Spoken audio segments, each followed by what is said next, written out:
Hello, Monetization Nation. Whether it's starting a business or investing in stocks, our endeavors often come with risks. According to the United States Bureau of Labor Statistics, approximately 20% of all new businesses fail during the first 2 years of being open. 45% fail during the first 5 years, and 65% during the first 10 years. And as much as 90% of people lose their money in the stock market. These statistics may be discouraging, but risks can yield a big reward too. For example, when Whole Foods Market was created in the 1980s, the United States had less than 6 natural food stores.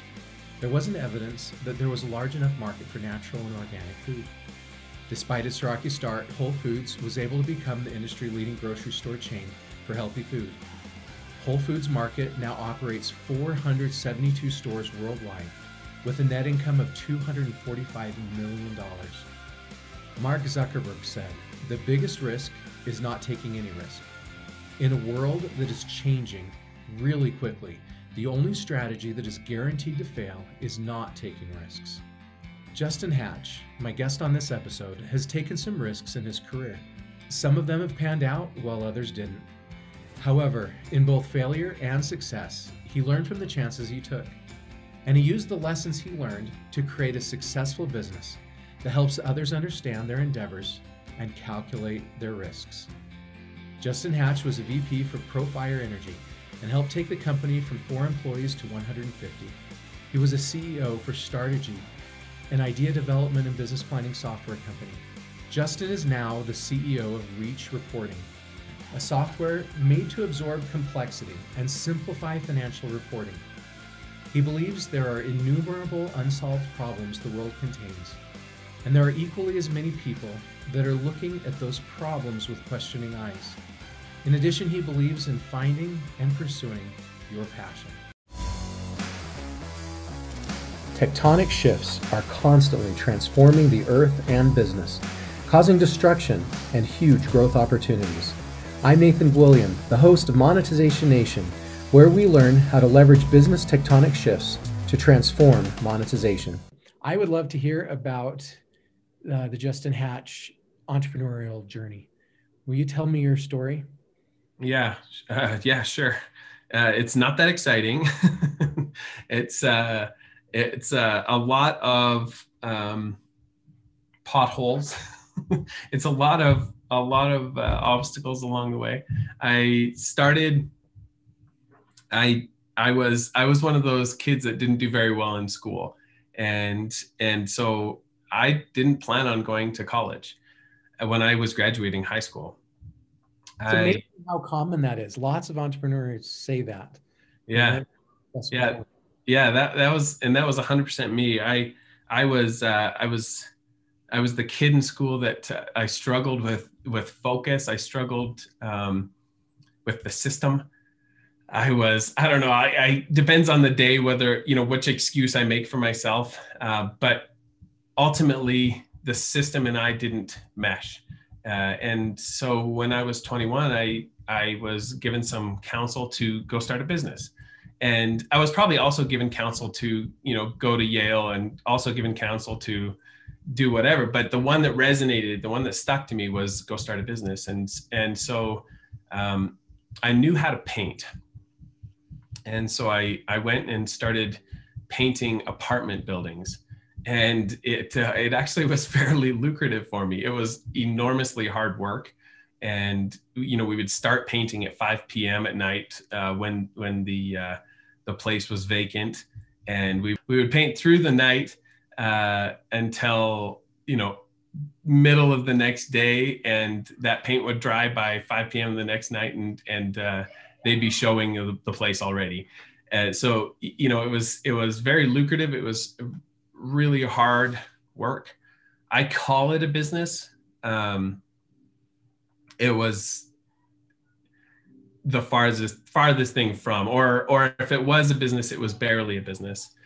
But it fed my family. I was able to get married and start having kids on the salary that it afforded me.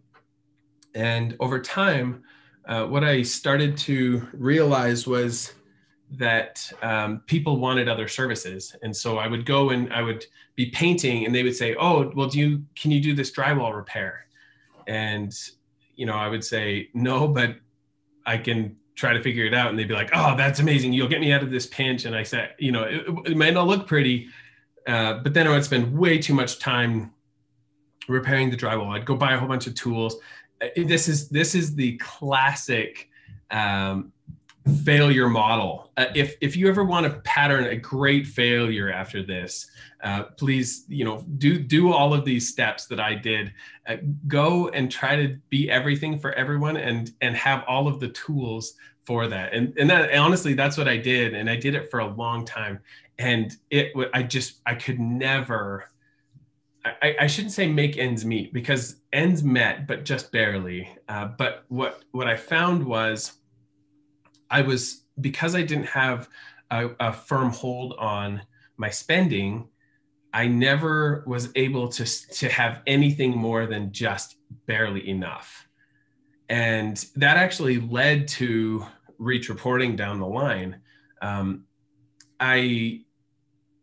A whole bunch of things happened, and I got into all sorts of different parts of construction, and we were able to make it a little bit more of a successful enterprise, until I was approached by an oil and gas company to come work for them and help them get to the next level. The one thing you and I know about ourselves, and everybody I'm sure that will ever be listening to this, is the imposter syndrome is a very real thing, where I'm the only one in the room that knows that I'm an imposter here in this room. And I hope you guys don't find out that I'm an imposter. And that syndrome is a very real thing. It's something that I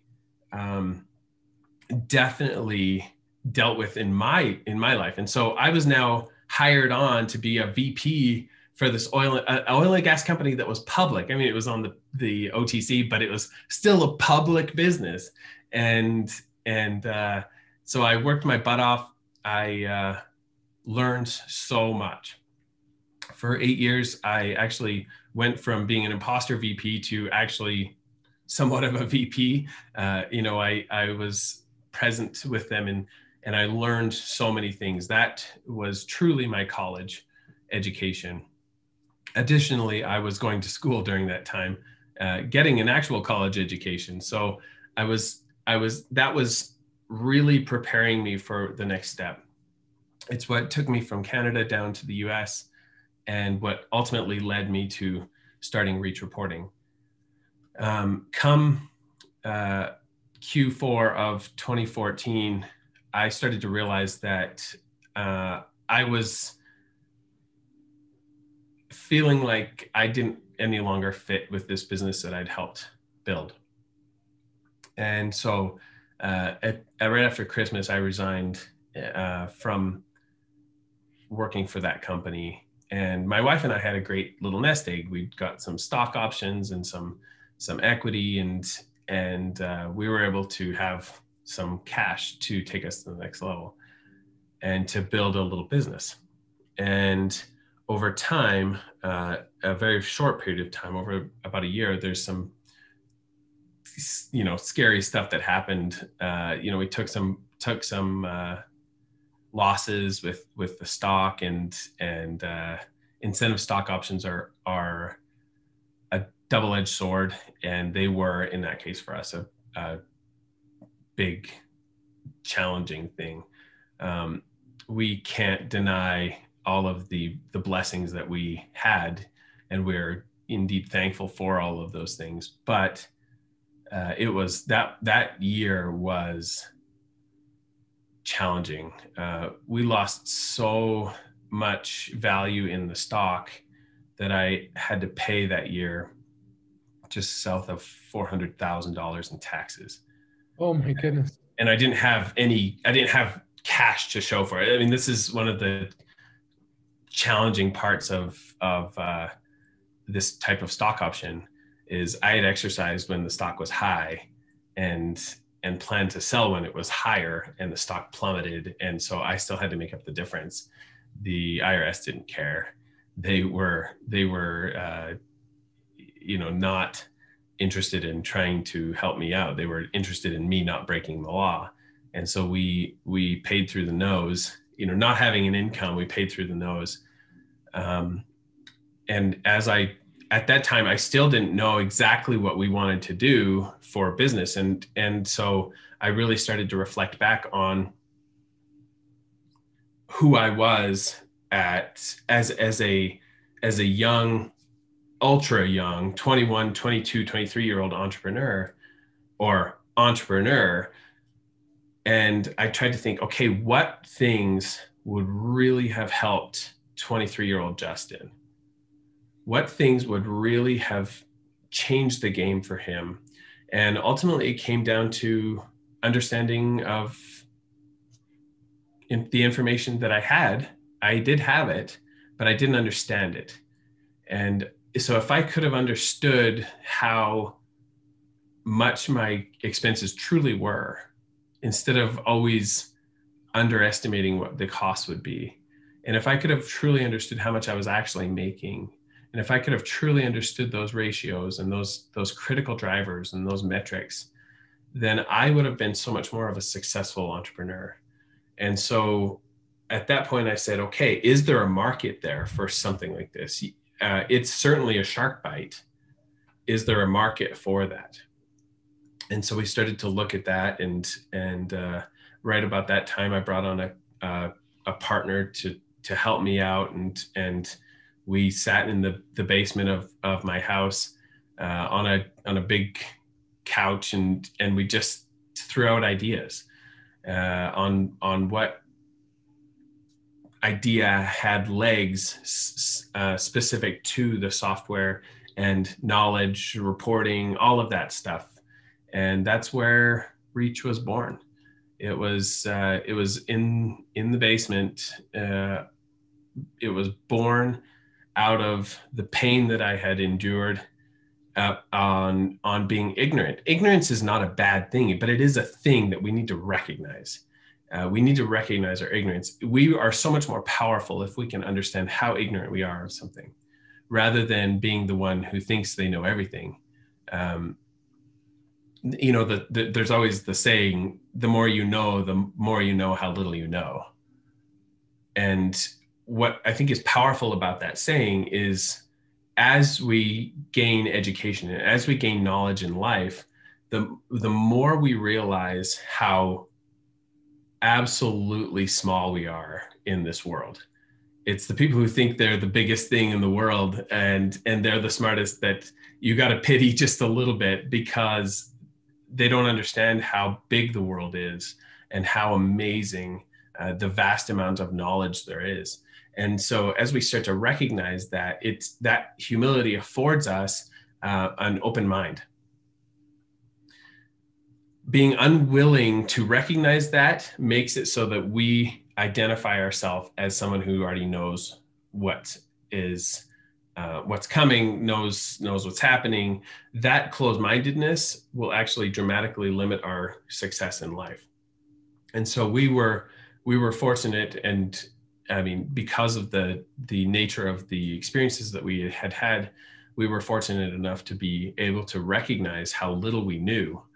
And so Reach then became something that solved a pain point for people, but in a way that enabled them to be so much more successful. And in that sense, we truly have embodied the guide approach. We've said, okay, if we can do anything we can to make them more successful, that they will be more able to grow their business and whatnot, then we will have succeeded in our objectives as well. And so that's what we built our entire mission on. So the genesis of Reach reporting really goes so much farther back than the true genesis of Reach reporting. It goes back to the genesis of Justin as an entrepreneur, because I felt that pain so blindingly that I can't forget those sleepless nights and those hours I would sit watching the stock drop. It was dropping $75,000. I was losing $75,000 a day For about a week and a half. I was losing $75,000 a day, and it's just ether. Like it was just gone. Like it no longer, except I was still on the hook for it, but it was just gone. And that pain, and that it because of it was because of that pain that we were able to really recognize that other people are experiencing the same thing, and we can help them. We can help save them from that by giving them information on a level that they can fully understand. Hence the, knowledge pyramid and all that other stuff. Yeah, I love that. That is a great story. Your origin story. Let's talk a little bit about credibility marketing. Can you think of any examples within your business or other businesses you've seen of companies that have done a really good job of marketing their products through credibility? So some of the areas that I've been very, very impressed with companies is how they apply social proof, how they apply testimonials, and how they apply them in a way that targets the specific pain points that the people are dealing with. Everybody's seen the testimonials that are like, I can't believe how much my life has changed before. And you read them, and the whole time you're like, there's no way that's real. Like that's just absolutely not real. We got a testimonial one time from a lady who said the kindest things about our software. And this was at a time that we were just getting launched, and we were unsure of whether we had found that product market fit.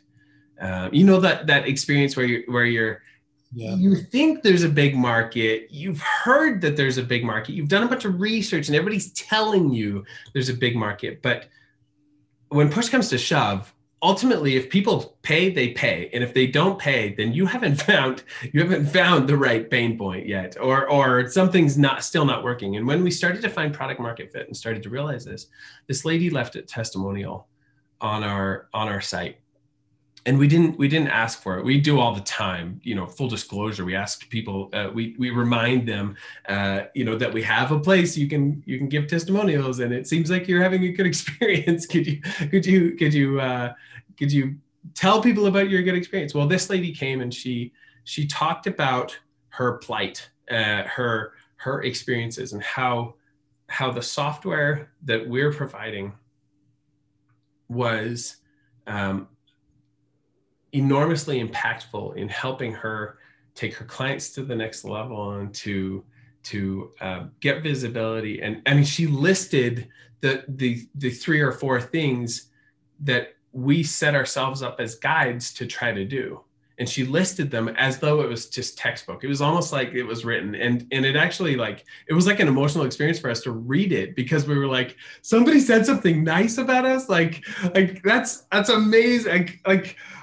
Is everything, and it wasn't, my mom or, one of my siblings. Like, it was somebody who didn't know us at all and stood nothing to gain from saying all that nice stuff. It's not like we gave it to her, gave her the software if she would give us a free referral.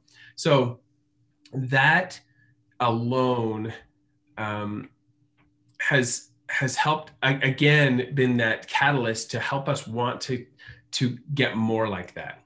We tend, if I consistently compliment you or laugh at, or I compliment you on one area, or I laugh at your jokes every time you tell a joke, we tend to do those things more often.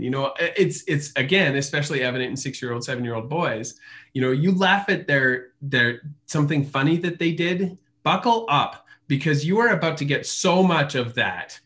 You are not going to be able to get away from that funny thing that they did. And that's how our brains work. We tend to be driven to do things that get us the dopamine boost that we want to get. However that is. There's an entire, there's probably a year of discussions on that subject of validation and whatnot. But ultimately, as we received this positive reinforcement, on this subject, we wanted to get that more often. We liked that dopamine. And so we really, really sought for that. And so in all of our content marketing, we targeted that very approach to try to resonate with the users. Love it. So if people have watched the show or listened to the show and they've liked what they've heard, they're interested in Reach reporting, and they'd like to know more about signing up for your services, you want to give just a quick little pitch about what Reach reporting does in a nutshell? Give us your elevator pitch, and then let them know how they can go sign up, I assume, for a free trial. Totally. Yeah. So Reach is a dashboard. We don't really call it a BI solution, but I suppose it kind of is. But it's a dashboard and reporting solution that gives small businesses, medium businesses, and large businesses, startups, the whole spectrum, an ability to understand and see their data in a way that is absolutely unique. We pull the data out of the accounting software, and we apply it, we paint it onto a series of reports and dashboards. And most of it's automated. Most of the process is automated. And so if you're ever looking for a deeper understanding of your business, or feel like maybe you don't understand the balance sheet as well as you tell people you are understanding the balance sheet, or you want to have a little bit deeper understanding about that, by all means, feel free to use Reach to help you understand your business. What we have looked at is, we've said, if there is a way that we can absorb complexity so that you don't have to, we will have accomplished our goal. So what we do is we connect to your QuickBooks or your Xero or your accounting software, and we pull the data and we aggregate the data and we chop up the data and we put it into these amazingly beautiful reports and dashboards. And you don't have to lift a finger. If you want to, amazing. The things you can do with your knowledge and with Reach is so cool. We've seen the most intelligent human beings out there build the most amazing reports. Reports that we could never build. We're not nearly that smart, but they've built these incredible reports because they have this unique skill set and they have this unique understanding, and they take those things and put them together. And with the Reach software, they're able to really extend that. So that's a little bit about Reach. Feel free to go to reachreporting.com and check us out. But ultimately, that's what we do. If you mention the show, I will take really good care of you. And yeah, we're definitely geeky. We're definitely geeky. We love it. We love building new technologies and advancements that make life easier, legitimately. So that's kind of how we've nerded out in this whole. Yeah. Sounds great. Any last things you'd like to share? Any questions you would have liked me to ask that I didn't ask?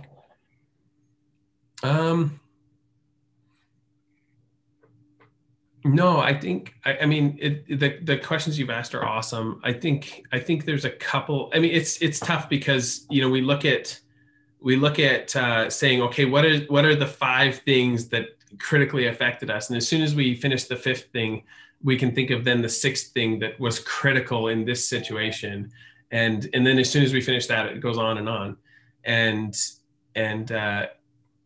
so I'll definitely leave some for future calls, but 2, I think those things that we discussed are just, they've had such an impact on us, and learning those principles has been absolutely critical. Grit and making the customer the hero instead of making us the hero. We always have this tendency to make ourselves the hero. If we can avoid that, and then remember that it's going to be a lot longer road than, and you can't put a number to it. People have tried to say, okay, if a developer tells you it'll take 6 weeks, it's actually going to take you 12 weeks. You can't. It's always evolving. But one thing for sure is Viktor Frankl's Our Search for Happiness was a great book because it taught about how to endure hard things, and referring specifically to concentration camps. But you can't just be an optimist. You can't be a pessimist. There's things you have to do that are unique, that if you don't do them, you will fail. And yes, it comes down to grit, but it also comes down to mindset. It comes down to work ethic. There's so many little components that are absolutely critical as you go through that process of constructing something great. Taking things that are in chaos and organizing them into something amazing is not for the faint of heart. And there's the cliche thing that says, oh, if it was easy, everybody would do it. Yeah, it's true. If it was easy and obvious, it would be done already. And there is something that you or your listeners can do that nobody else can do. Literally nobody else has those same skill sets that they have. And I think the key is recognizing what two or three skill sets that they have that could be so impactful, where they could have an effect that is a dramatic and meaningful effect on an industry, on a market, on a person, on a vertical, whatever. But ultimately it comes down to self-actualization and realizing, okay, what am I really good at? And what can I really do? And where can I really, one of my favorite sayings is lift where you stand. And it goes back to an anecdote that was told about moving a piano. It was moving this huge piano. And one of the guys just kind of came and said, actually, why don't we all just go up against the piano and just lift? Everybody lift where you stand. And I think what's the effect that's had on me is I've recognized that if I can simply lift where I stand, nobody else is lifting right here. I'm the only one. And if I can really lift, then I'm going to get stronger. I'm going to get better at it. I'm going to be able to do something nobody else can do because I'm the only one right here on this part of the piano right now at this time. And so, there's all these valuable lessons you can learn, but it comes down to grit, it comes down to humility, and it comes down to lifting really hard when it comes time to lift. Thank you, Justin, for sharing your stories and secrets with us today. Here are some of the key takeaways from today's episode that stood out to me. Number 1, we can utilize tools such as reach reporting software to understand our business and make informed, data-driven decisions. Number 2, after we've gone through hard times, we can use the knowledge we've gained to help others in similar situations. Number 3, we should realize and accept that the road to success is going to be a long one. Number 4, it's going to take grit, a good mindset, humility, and a strong work ethic to endure hard things. Number 5, the more knowledge we have, the more we'll be able to assess the risks before us and make informed decisions. No matter how much we know, we can always learn more. Number 6, let's make sure we make the customer the hero in our storytelling. Number 7, we should seek testimonials from our customers. Not only do they boost confidence in our products and services, but they're also great for grabbing the attention of potential customers. To learn more about or connect with Justin and his company, please visit reachreporting.com or visit the blog for this episode, and you'll see a link to Justin Hatch's LinkedIn page. Did you like today's episode? Then please follow these channels to receive free digital monetization content. Number 1, get a free monetization assessment of your business, subscribe to the Monetization e-magazine, or follow the Monetization Nation blog at monetizationnation.com. Number 2, please subscribe to the Monetization podcast or YouTube channel. Number 3, follow Monetization Nation on Instagram and Twitter. What have you learned from a risk you or others have taken? Please join our private Monetization Nation Facebook group and share your insights with other digital monetizers. Thank you for joining us today. I hope you have a fabulous day. Do you want to become a better digital monetizer? To receive great monetization stories and secrets, please go to monetizationnation.com and join free. And if you liked today's episode, please subscribe to the show and share it.